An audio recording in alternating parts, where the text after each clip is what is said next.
क्या हुआ? कुछ नहीं हुआ। चलो मेरे साथ डॉक्टर। मुझे नहीं जाना है उसामा, छोड़ो। यार मुझे बताओ तो सही, क्या मसला है? कोई मसला नहीं है। मेरे मसलों का तुमसे क्या ताल्लुक है? तुम जाओ यहाँ से। मर्जी है तुम्हारी, जो मर्जी करो।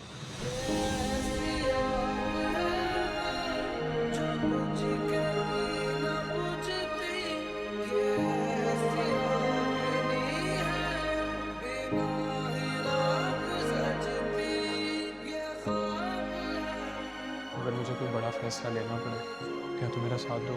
तुम्हारा जो दिल आता है ना वो करो। तुमने दूसरी शादी करनी है, तुम करो। जरूरत पड़ने में मैं कर लूंगा शादी, और मैं देखता हूँ कौन रोकता है मुझे।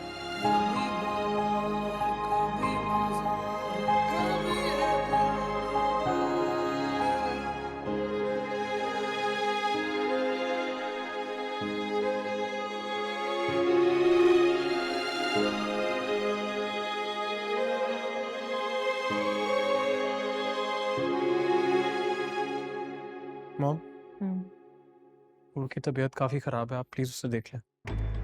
क्या हुआ? चलो। नहीं, मैं नहीं जा सकता, आप जाएं प्लीज। क्या मतलब है? मॉम, उसे मेरी जरूरत नहीं है। I don't want to go, आप प्लीज जाएं।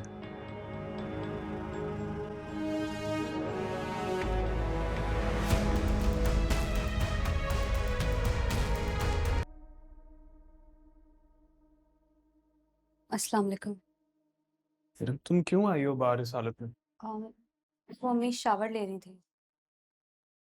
अच्छा, ये पुप्पो की इंसुलिन है, ये उन्हें दे देना प्लीज। क्या आपको मिल गई? हाँ, आजकल बहुत शॉर्ट हुई हुई है। आई थिंक नेक्स्ट टाइम बाहर से मंगवानी पड़ेगी। चलो एनीवे, अपना ख्याल रखो, मैं निकलता हूँ, ठीक है? ओके। मैडम,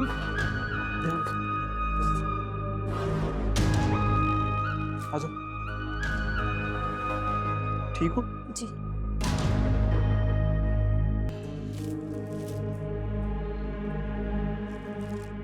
तुम ठीक हो अब? ठीक हूँ मैं। थोड़ी एहतियात करोगी तो ज़्यादा जल्दी ठीक हो जाओगी। ख्याल नहीं कर सकती ना मैं। अम्मी मुझ पे डिपेंड करती हैं, और जब से मेरे पाँव पे चोट लगी है सारे काम वही कर रही हैं बेचारी। इसलिए मुझे अपनी तकलीफ को इग्नोर करके खुद ही करना पड़ेंगे सारे काम। इस तरह तुम्हारी चोट ज़्यादा ख़राब हो जाएगी इलम, मज़ीद तकलीफ़ में आ जाओगी तुम।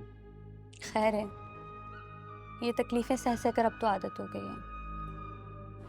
ये दर्द तो पेन किलर से चला जाता है, लेकिन जो टी से रूह से उठती ना, उस दर्द का मदावा नहीं हो सकता कभी भी। काश माजी पेंसिल से खींचा होता तो उसे मिटा सकते। इलम प्लीज़ माजी की बातों को भूल जाओ। मुझे तो गुस्सा आता है अपनी गलतियों पर। काश मैंने अपनी फीलिंग सबसे छुपा कर रखी होती। काश वो बुक ना नूर आपी के हाथ ना लगी होती जिस पे मैंने आपका नाम लिखा था।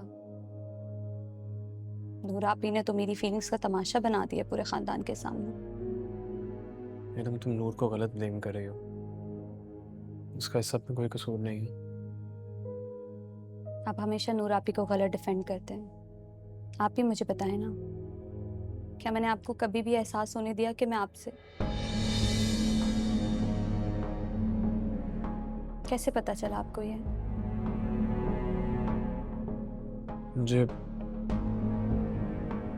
मुझे नूर ने बताया था। ये इल्ज़ाम भी नूर आपी ने ही लगाया कि मैं वलीद से रिश्ता ख़त्म करने का बहाना ढूंढ रही हूँ। आपको भी यही लगता था ना? अगर हमारी डिस्कशन तो हो रही थी इस बारे में, तो तुमने बताया था कि तुम उससे शादी नहीं करना चाहती। ऐसा नहीं है। अगर ऐसा होता तो मैं अम्मी को खुद मना कर देती। आप मुझे बताएं, क्या मॉल में मैंने आपको बुलाया था?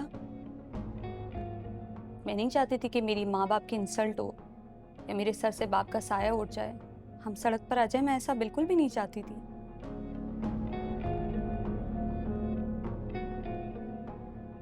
मेरा कसूर है, आई नो, मेरी वजह से हुआ है ये सब।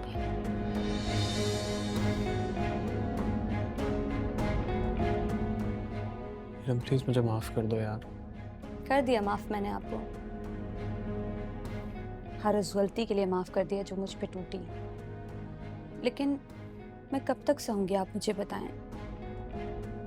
मुझ में और हिम्मत नहीं है मैं लोगों के इल्ज़ामात सहूँ, और अगर कसूरवार आप भी हैं ना, तो सिर्फ मैं ही क्यों सहूँ? मेरे लिए ज़िंदा रहना बोझ है।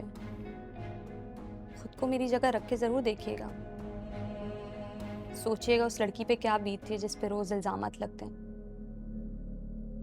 वो तो सह सह कर मर जाती है।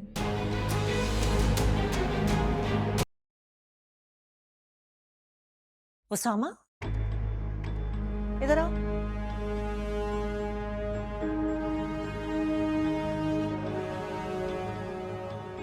का वक्त है घर आने का।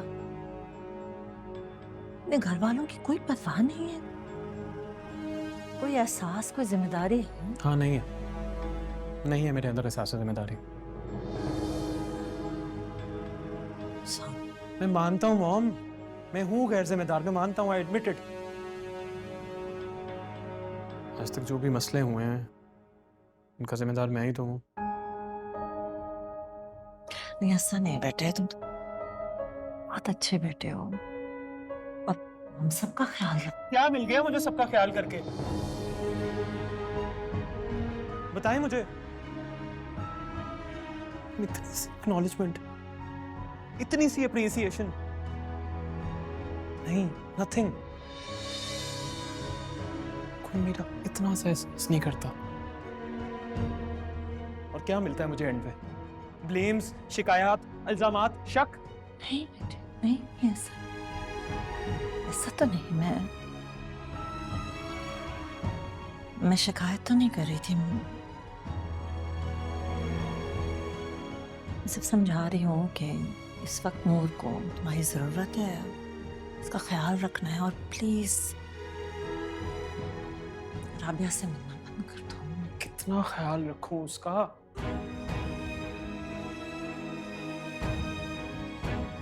मुझे कहते उससे मेरी जरूरत ही नहीं है, मैं क्या करूं? ऐसे ही गुस्से में कह दिया होगा उसने बेटे। She didn't mean it. बस बड़ी तकलीफ में थी ना, और मैं तुम्हें फोन कर रही थी, तुम उठा नहीं रहे थे, मैं परेशान हूँ। और इस वक्त तो उसे तुम्हारी सबसे ज्यादा जरूरत है ना बेटे।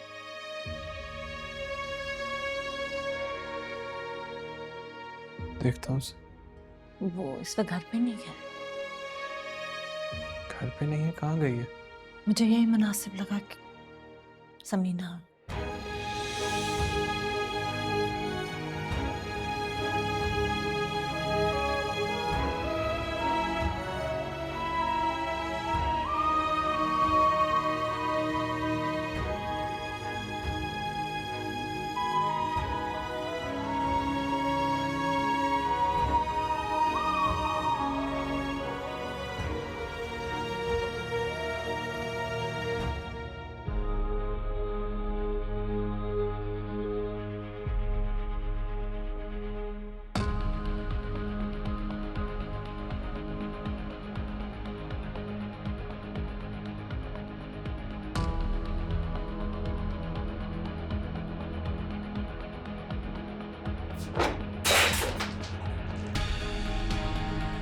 क्या हुआ है उसामा?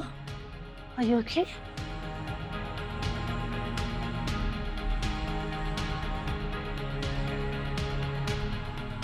अगर वो मेरे बगैर रह सकती है ना मॉम, तो मैं भी उसके बगैर रह लूंगा। आप बता दीजिएगा उसे।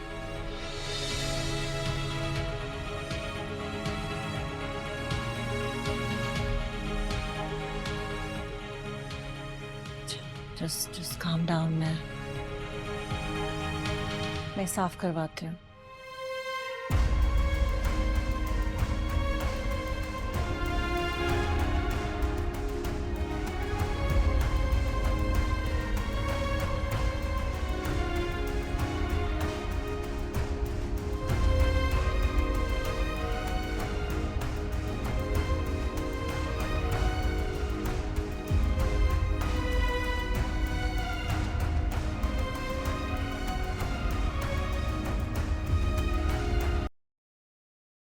नूरबा जी, आपके लिए कुछ खाने को लाऊं? नहीं, मुझे भूख नहीं है। जूस ला दूं? नहीं, मुझे नहीं चाहिए। लेकिन नूरबाजी समीना बाजी मुझे खास ताकीद करके गई थी कि आपको लाजमी कुछ खिलाऊं। अच्छा, तो जब अम्मी आएंगी उनको कह देना कि तुमने मुझे जूस दे दिया है, ठीक है? लेकिन नूरबाजी जितना कह दिया ना उतना करो। इसे तो बातें करने की जरूरत नहीं है। अपना काम कर लो अब। बेटा क्यों डांट रही हो उसे? कुछ नहीं अब्बू, अम्मी खुद तो ग्रोसरी करने चले गई हैं, इसको मेरे सर पे छोड़ गई हैं। बेटा अपनी अम्मी की भी तो परेशानी को समझो, फिक्र है उसे तुम्हारी। हाँ, तो क्यों करती हैं अम्मी मेरी फिक्र? मत करे ना। और ये कैसी फिक्र है कि अम्मी मुझे ही फोर्स करती रहती हैं हर चीज के लिए, पहले शादी के लिए और अब। बेटा बात समझने की कोशिश करो कि माँ बाप की डांट डपट, उनकी जोर जबरदस्ती जितनी भी होती है ना, वो औलाद की बेहतरी के लिए होती है। अगर हम चाहें भी ना तब भी औलाद को उसके हाल पर नहीं छोड़ सकते। खैर वक्त आने पर तुम ये बातें समझ जाओगी। जो इस वक्त बातें तुम्हें नागवार गुजर रही हैं ना, वही अपनी औलाद के साथ कर रही होगी तुम। सॉरी अब्बू, मैंने आपको और अम्मी को बहुत तंग किया है ना। अरे नहीं बेटा, तुम हमारी बहुत लाडली बेटी हो, लाडों में पली हो और जाहिर है फिर अपने लाड मनवाने के लिए सब कुछ करती हो। जी अब्बू, लेकिन जिंदगी माँ बाप की तरह तो नहीं है ना। वो इसीलिए तो माँ बाप होते हैं कि वो जिंदगी की मुश्किलात सारे अपने सर पे ले लें। और ठीक है, जब तक हम हैं हम ये सहारा बने रहेंगे, जब नहीं होंगे तो। अब्बू बस करें, ये कैसी बातें कर रहे हैं आप? अब आप चाहते हैं कि मैं रोने लग पड़ूं? चलो बेटा ठीक है, मैं कोई ऐसी बात नहीं करता जो तुम्हें अपसेट करे, लेकिन तुम हमारी भी तो परेशानी को समझो ना, हमारी बात भी तो मानो। अब देखो मुझे ये बात बताओ, बिना खाए पिए तुम कितने दिन सरवाइव करोगी? तो शाबाश, उठो, कुछ खाओ पियो और खुश रहा करो बेटा, खुश रहा करो। जी अब्बू, बस अभी खाती हूँ थोड़ी देर में।